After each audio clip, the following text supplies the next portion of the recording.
ونصلي على رسوله الكريم أما بعد فأعوذ بالله من الشيطان الرجيم بسم الله الرحمن الرحیم۔ میرے تمام معزز ناظرین کو السلام علیکم۔ آج میں آپ سب کے ساتھ قرآن کریم کی ایک ایسی آیت شیئر کروں گی جس کے پڑھنے سے آپ بیٹھے بیٹھے مالدار ہو جائیں گے، آپ کی ہر خواہش ہر حاجت پوری ہو جائے گی۔ یہ قرآن کریم کی ایک بہت ہی زیادہ طاقتور آیت ہے جس کے پڑھنے سے آپ کی ہر قسم کی پریشانی اور مشکل ختم ہو جائے گی۔ یہ وظیفہ آپ نے عصر کی نماز کے بعد 21 مرتبہ پڑھنا ہے، یعنی کہ یہ قرآن کریم کی ایک چھوٹی سی آیت ہے جو آپ نے عصر کی نماز پڑھنے کے بعد 21 مرتبہ اس آیت کو پڑھنا ہے، تو انشاءاللہ اللہ رب العزت کے حکم سے آپ کی ہر قسم کی پریشانی اور مشکل حل ہو جائے گی۔ یہ آیت قرآن پاک کی سورۃ البقرہ کی آیت ہے۔ اس آیت کو پڑھنے سے پہلے آپ نے اللہ رب العزت پر کامل یقین اور بھروسہ کرنا ہے کہ اللہ رب العزت آپ کے اس عمل کو یا اس حاجت کو ضرور قبول فرمائیں گے۔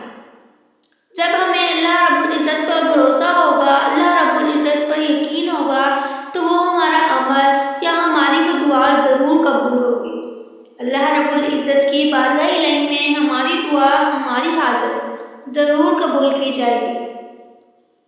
آپ نے 5 وقت کی نماز پڑھنی ہے اور عصر کی نماز کے بعد سورۃ البقرہ کی یہ آیت پڑھنے سے پہلے آپ نے اول آخر 3 مرتبہ یا 7 مرتبہ یا 11 مرتبہ درود پاک پڑھنا ہے۔ درود پاک پڑھنے کے بعد آپ نے سورۃ البقرہ کی یہ آیت پڑھنی ہے۔ اس آیت کو 1 مرتبہ میں آپ سب کو پڑھ کر سنا دیتی ہوں۔ بسم اللہ الرحمن الرحیم۔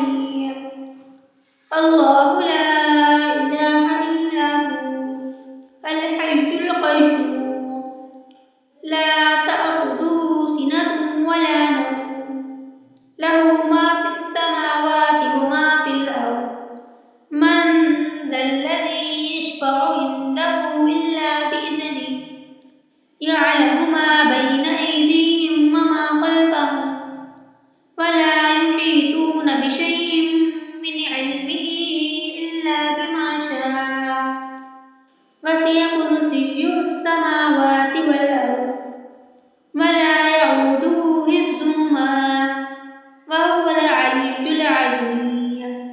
یہ آیت بہت سے لوگوں کو یاد بھی ہوگی کیونکہ یہ آیت آیت الکرسی ہے جو کہ سورۃ البقرہ کی ایک آیت ہے۔ یہ آیت سورۃ البقرہ کی آیت ہے جو کہ قرآن پاک کے 3 پارے میں تلک الرسل پارے میں موجود ہے۔ جن لوگوں کو نہیں یاد وہ میری ویڈیو سے یاد بھی کر سکتے ہیں، یا قرآن پاک کے 3 پارے میں یہ آیت موجود ہے پہلے صفحے میں، تو آپ وہاں سے بھی اس آیت یاد کر سکتے ہیں۔ اگر آپ لوگوں کو میری ویڈیو پسند آئے تو میری ویڈیو کو لائک کریں، میرے چینل کو سبسکرائب کریں، بیل آئیکن کو پریس کریں اور ویڈیو کو زیادہ سے زیادہ لوگوں تک شیئر کریں تاکہ آپ لوگ بھی ثواب کے مستحق بن سکیں۔ شکریہ۔